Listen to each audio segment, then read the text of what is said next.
Former Chair White, I think quite correctly, decided to do sort of a reorganization and refocus of resources at the commission. So we moved some folks from the broker-dealer exam side and moved them over to the investment advisor side. So in order to fill the hole in the broker-dealer side, we're going to be relying more on FINRA to fill that space. And then what we also did was created a new position that focuses just on FINRA, our oversight of FINRA, and then a separate one for all the other SROs, so FINRA being special there. And I think it's working out well. I think Pete can talk more about this. It's allowed us to increase our coverage in the investment advisor space. The folks that have moved over, we asked for volunteers, and a lot of people were happy to sort of move over in that space. We're just now starting to get data back in terms of, do we have the balance exactly right? Are we using technology in a way that we could do more desk exams rather than sending people out in the field, do more risk-based exams, do more targeted exams? There's sort of a number of approaches that we're trying to do to get more exams on, first-time exams, new registrant exams, all those types of things. You mentioned third-party reviews. It's easy to say, well, let's just have a third party do it and be done with it. But an economist by background, there's no such thing as a free lunch. People think that, oh, these are now resources that the commission can now free up to do other things.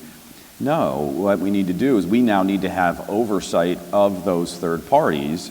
First, we need to determine what they are, those third parties. And then secondly, we need to have an entire exam team set up to have oversight of them, much like we have oversight of FINRA and their oversight of the broker-dealers. And so it's not a free lunch. And so there's been a number of proposals out there, none of which I'm particularly enamored with. Being an economist at the commission, as Scott mentioned, I was there as a staff economist, and I did help support OC in looking at data and helping them do risk-based exams. I'm a big proponent of that. If we can use third parties to do certain things like asset verification, we already are, and maybe trying to think about things like that, that would be fine. I prefer commission employees to do sort of the more difficult things that we're out there.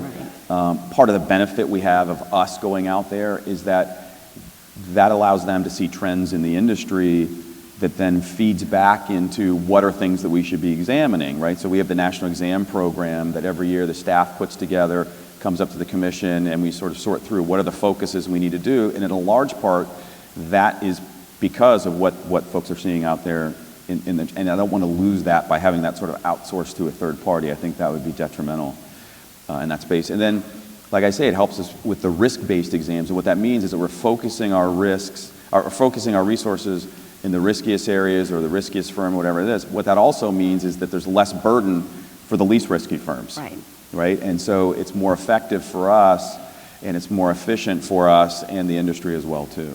Are there any other initiatives that the SEC is considering with respect to the oversight of investment advisors and ways to make sure that that the exam program and your comfort level with the growing number of advisors and your coverage are I think a lot of it is use of data and technology, and Pete can talk about. He came from, we have these different quantitative risk units that we sort of consolidated together on this, and so we're going to see continued use of that. We're getting a lot more, and just not only getting a lot more data, but making better use of data that we already have, in the Form ADVs and stuff. We now have folks that are collating that data and culling it together and looking at certain things. A very long-term issue that will be way past my chairmanship is looking at where are the most number of investment advisors, where are the assets, and then where do we have our regional offices and those types of things. And so looking at whether we have coverage in areas where where the assets are and where the customers are and that sort of thing. And so like I say, that's a very long-term issue that we're going to look at, and it's we're going to be possibly under some, depending upon which way the budget goes and stuff in the future, we're going to have to make some tough choices in terms of using limited resources, and use of data, use of technology is one way to leverage that.